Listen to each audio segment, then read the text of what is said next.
compañeros y profesora, les voy a explicar una breve charla del país que escogí, que es Portugal, específicamente de la ciudad de Évora.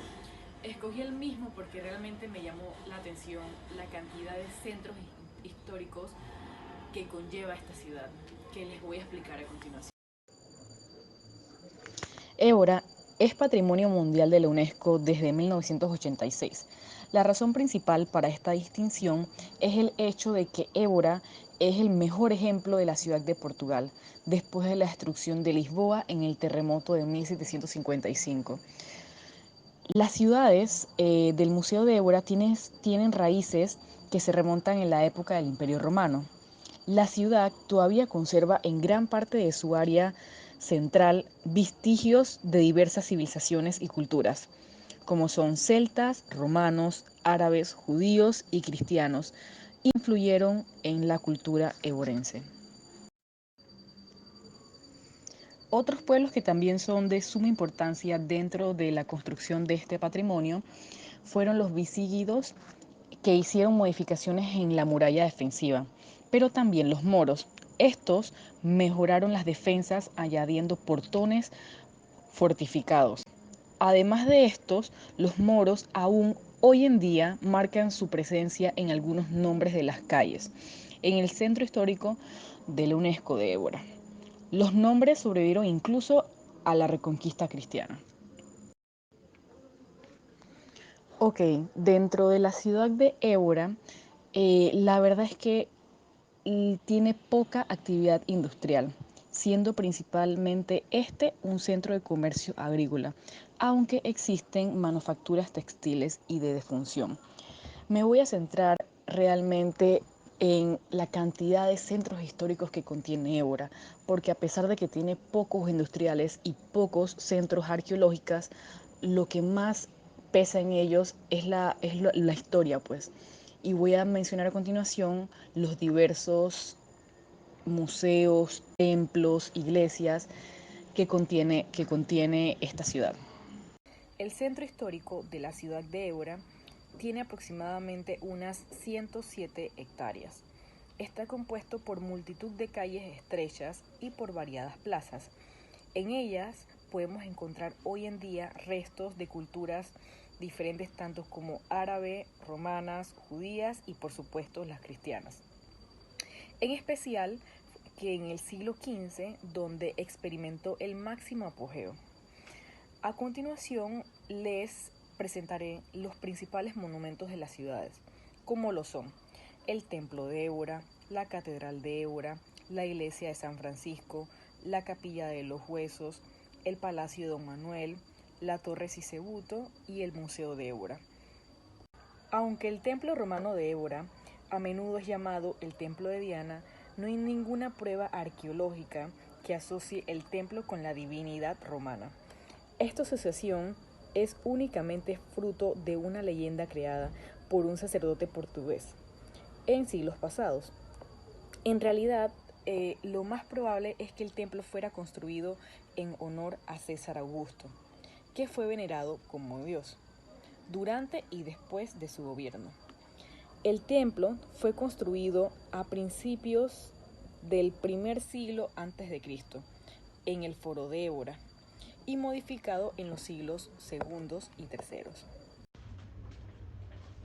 La estructura original del templo era probablemente similar a la de Maison Carrier en Francia. El templo de Évora conserva completa su base, hecho de bloques regulares e irregulares de granito. La base es de forma rectangular y mide 15 metros por 25 metros por 3.5 metros de altura. En el sur de la base se encontraba una escalera ahora en ruinas. El pórtico del templo, ahora desaparecido, era originalmente exáltico, con 6 columnas. La base, columnas y arquitraves del templo se mantenían incrustados en las paredes del edificio medieval.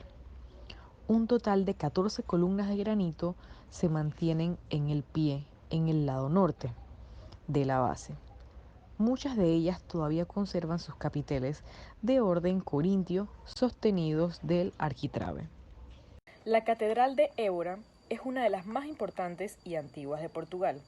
Su primera construcción data de entre los siglos XII y XIII. En el siglo XIV se añadió su famoso claustro de estilo gótico. La catedral fue ampliada y reformada hasta prácticamente a finales del siglo XVI. Su fachada exterior está compuesta por un bello granito rosa y entre sus decoraciones destacan las figuras en mármol de los apóstoles, de los que se presumen fueron obras de Pero y Telo García en 1330. La ciudad de Évora fue conquistada por los ejércitos cristianos en el año 1166. La construcción de la primitiva catedral se inició porque después de 1189, dedicada a la Virgen María, siendo consagrada en 1204, se trata de un edificio marcado por la transición entre el estilo románico y el gótico. Según la tradición, el convento de San Francisco de Évora habría sido la primera casa de la orden de franciscanos en Portugal, habiendo sido fundada en el siglo XVII. Según los cañones de la regla de San Francisco, la primitiva iglesia monástica tenía 3 naves, con capillas comunicantes entre sí. En este primitivo edificio se realizaron varias ceremonias importantes, tales como la boda de San Pedro I de Portugal con Constanza Manuel de Villanueva. Dentro de la capilla de los huesos se calcula que el número aproximado de esqueletos necesarios para poder realizar semejante obra, como lo ven en la imagen, son aproximadamente de 5.000, provenientes de los cementerios de las iglesias situadas en los alrededores. Algunos de estos cráneos tienen dibujados grafitis sobre ellos.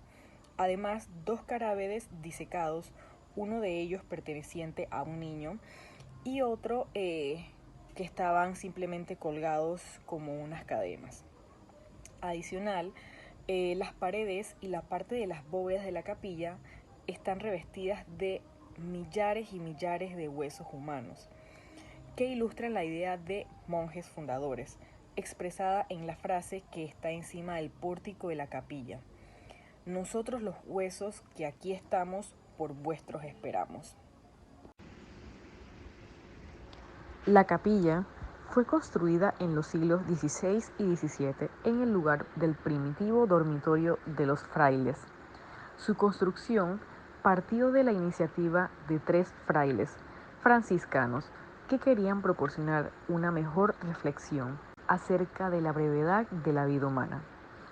La capilla tiene 18.70 metros de largo por 11 de ancho. La luz que entra le hace que a través de 3 pequeñas aperturas situadas en el lado izquierdo de la misma, sus paredes y sus 8 columnas estén decoradas a lo largo de huesos y cráneos cuidadosamente ordenados y sujetos mediante cemento. El techo, por otra parte, está hecho de ladrillo blanco decorado con diferentes motivos. Dentro del Palacio de Don Manuel, este está situado, como lo he comentado anteriormente, en la ciudad de Évora, anteriormente conocido como el Palacio Real de San Francisco.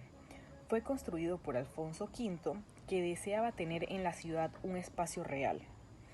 El palacio, habitado por varios monarcas portugueses, entre ellos Manuel I, Juan III y Sebastián, se perdió finalmente en 1895, después de haber recibido la orden de ser destruido en 1619, durante la visita de Felipe III al país.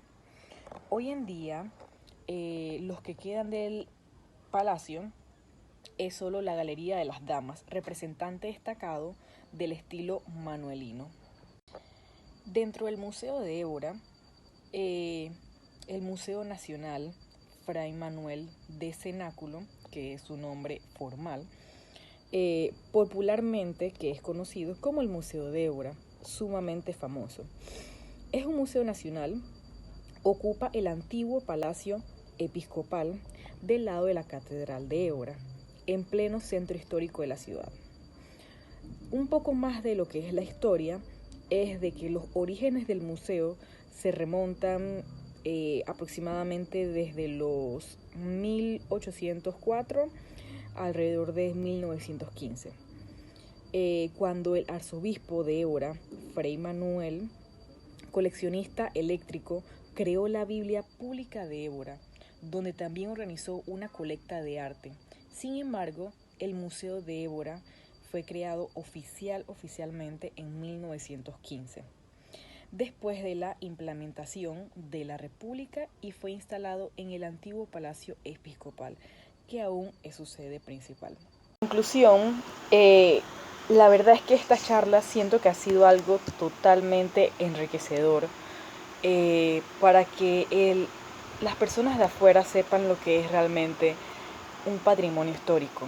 O sea, que sepan de qué conlleva esto, las restauraciones, de las diferentes arquitecturas que la gente ya ni las toma en consideración, que vean la suma importancia de ellas. De este trabajo pude conocer los hermosos y los cuales deben seguir cuidándose y preservándose, apreciándolos y conocer más sobre ellos.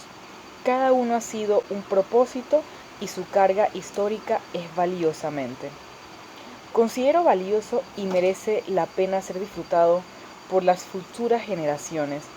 Este patrimonio cultural incluye también todos los lugares, objetos y costumbres que tienen un significado cultural que es de suma importancia para nosotros.